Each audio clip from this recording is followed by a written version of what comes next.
Namo Phat. Thanks so much for joining me for a daily practice check-in.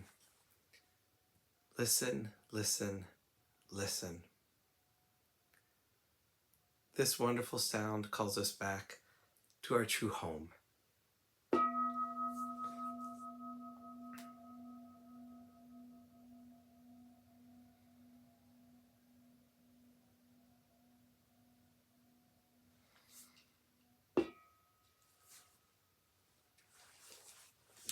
The third mindfulness training. Aware of the suffering caused by sexual misconduct, I vow to cultivate responsibility and learn ways to protect the safety and integrity of individuals, families, couples, and society. I'm determined not to engage in sexual relations without love and a long-term commitment. To preserve the happiness of myself and others, I'm determined to respect my commitments and the commitments of others. I will do everything in my power to protect children from sexual abuse and to prevent couples and families from being broken by sexual misconduct.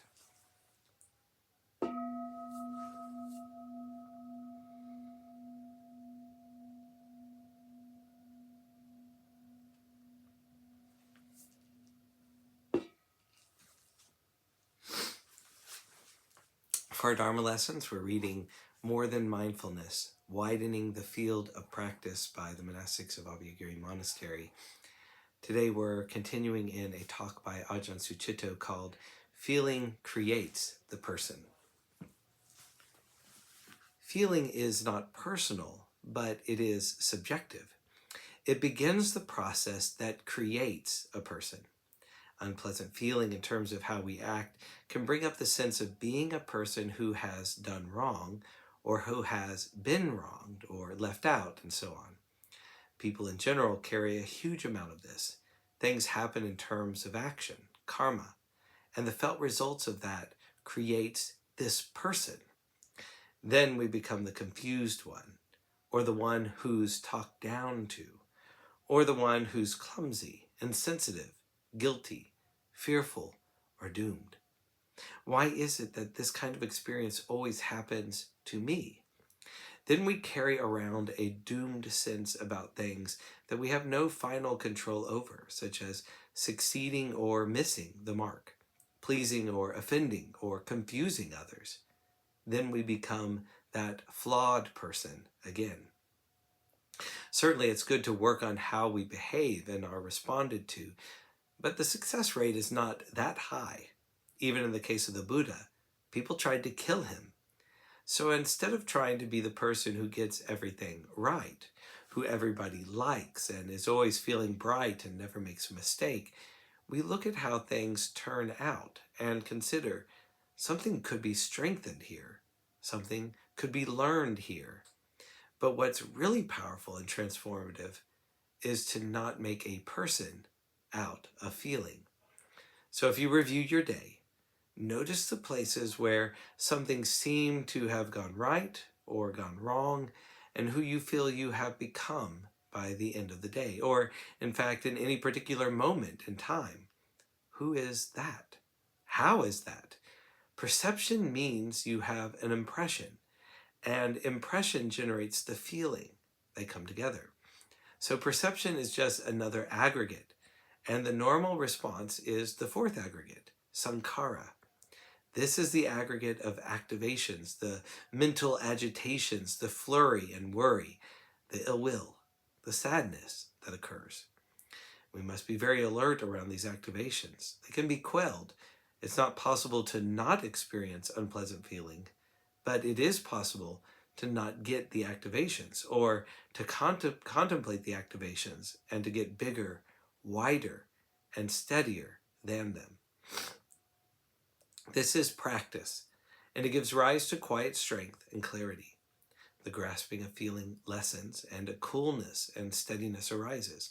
From that place, you contemplate the tides of the world, the so-called worldly winds, happiness and unhappiness, gain and loss, success and failure, being respected and included, or being ignored and excluded. This is what we have to meet and know as they are.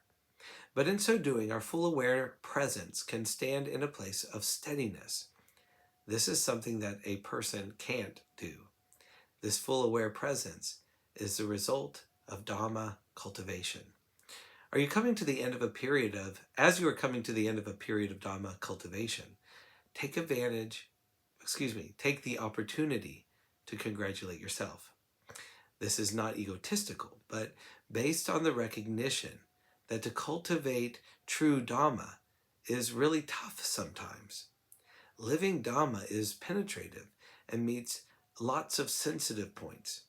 So to maintain presence, perspective, and keep the precepts is an impressive practice. As you cultivate, you get more capable of discharging the intensities, the floods, and the overwhelms. You acknowledge them, you meet them and discharge them, and you can linger in the effect of that release. Take that in. Appreciate that. Whenever there is truth and an acknowledgement of it, Chitta manifests a radiant quality. This feeds the faith that sustains the practice. So let a sense of gladness arise about having avoided unskillful reactions and responses, having checked them, or at least having understood them. Allow for some appreciative gladness to be felt in order to sustain right view of the path.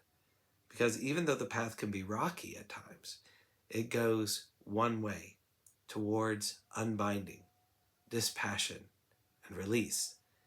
These are the rare and powerful results of Dharma practice.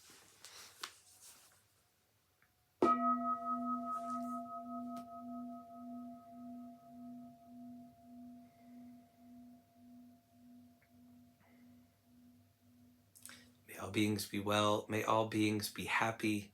May all beings be peaceful. Namo Phat. Thanks so much for joining me today.